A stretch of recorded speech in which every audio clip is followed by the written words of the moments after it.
Everybody, my name is Chris Wataka with Chris Wataka Ministries, and I'm here with Jason Laws, who has been doing basically everything from first responding in Burnsville, North Carolina, to the next level. But Jason, share a little bit about yourself, and some of the people that have been helping you. Chris, I'm just a homeowner here in Burnsville, small business owner as well. And when this happened on day one, my community and I just kind of got together, and us able-bodied men that were willing, we went and worked for a couple days cutting our neighbors out and evacuating any serious issues, accounting for everyone in the community that we live in.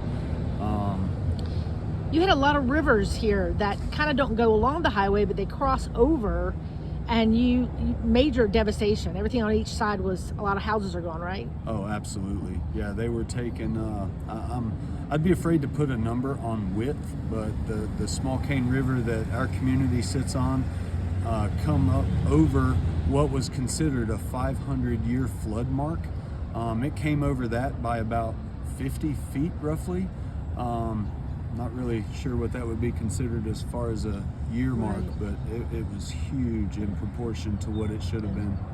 And because there's so many people living up on the mountains, each side of us, in little alcoves, little neighborhoods, they couldn't get out, could they? Oh, absolutely not. No, we had multiple different situations going on, dementia patients, insulin patients, just overall elderly patients that couldn't walk the mile or two down the mountain that it would take to get out to resources that we had available to them.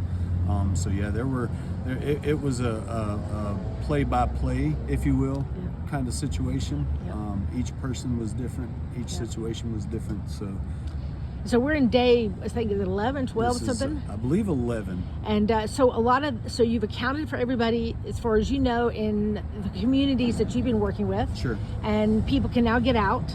And so now you're going back and doing some of that trees off of people's houses and out of their yards. And are you doing some maintenance in people's homes at all? Like, are you mudding out anybody's house or rebuilding? Well, as of right now, we worked our way from a severity high list to lower severity items. And as of today, right now, what we're working on is getting trees off of homes that weren't endangering anyone, trees out of yards, mudslides getting cleaned up. The majority of the roads are clear, but mudslides are still into people's homes and things like that. I feel fortunate for our community. We had one that I'm aware of, a mudslide actually moved the home off of the foundation by a couple feet. So that person is more than likely going to have to rebuild. But as far as the other homes, there's possibly water damage and such, but I feel like our community where I live at was pretty fortunate in the respect that they didn't, a couple roofs may need to be replaced, but as far as foundations and things, I don't think that there's much compromised homes in that respect. Now, finally, I've noticed lots of brown trucks. So we have FEMA and the National Guard are here, and they're also doing some major, obviously, from electrical to, I guess going back to some of the rivers and trying to get the banks, making sure that the river's where it's supposed to be, and the roads that are having to be worked on, but there's still water issues here. Absolutely. You said. I tried to find the restroom earlier, and that was quite a challenge. Yes. And so definitely be aware of that if you come to Burnsville. So tell us a little bit of the needs that you're seeing now. Where food is good, and they're bringing in water, and that's good. But if someone said, "Hey, I want to help," Jason, what can I bring? What would you say? Okay, well, as of now, the requests that we're getting from first responders and the fire departments and stuff where equipment and supplies have been staged are cold weather items such as sleeping bags, propane, any type of fuel heaters, warm weather clothing, things like that. And a special request goes to the guys of us that have been out here working, maybe some overalls or something like that to help these guys out. A lot easier overalls and just outdoor, construction type wear. And so you might not be able to get that at your local Walmart. You might have to go to, Dick's Sporting Goods or Specialty store to find some of these things. And size wise, I would say a large to 2X, and just keep it in there, because someone that's smaller, even some of the ladies are helping, could probably can get handle a larger size. Right. But also gas cards are great, right? Food cards are great.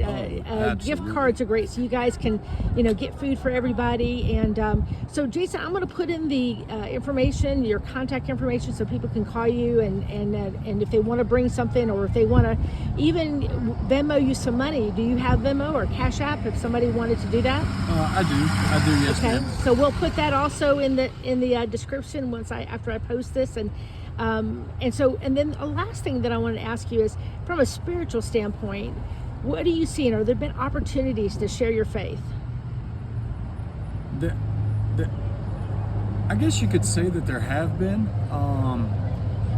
People haven't really been talking much about Christianity or any type of religion specifically. I guess the main focus at this point is just getting people to safety and making sure that everyone has what they need. Right. But absolutely, there's ministry would go a long way in this respect. Well, obviously, we're in the Bible Belt, and this is a very religious part of the county here. And we do have lots of church organizations that are trying to help out and such. So they're absolutely, I feel like they're spreading the word. But as far as in our tight-knit community where I've been working at, it's not something that's been, I'm not sure the word I'm looking for, spread as often throughout the days that I've been out here. Yeah. But do people know that you're a man of faith? Do they know that you're a Christian? Absolutely. Absolutely. Sure. And so we're doing this because we love Jesus, folks, and not that there are people not doing it because they don't know Jesus, but we're doing it because the Lord has asked us to. The Lord has asked us to help, and the Word talks about it. In Hebrews, it talks about that we are to help and that God will bless us, but we want to do it with the right heart. And so you want to pray and make sure this is what God wants you to do. Burnsville is just one town of 100 that have just seen the devastations of this hurricane. And I'm so thankful to Jason and his family and his friends that are just stopping working in their jobs and where they make a living, and instead they've stopped and they're helping their fellow man and woman. And so thank you, Jason, and appreciate your brother. You're welcome very much. Thanks, Chris.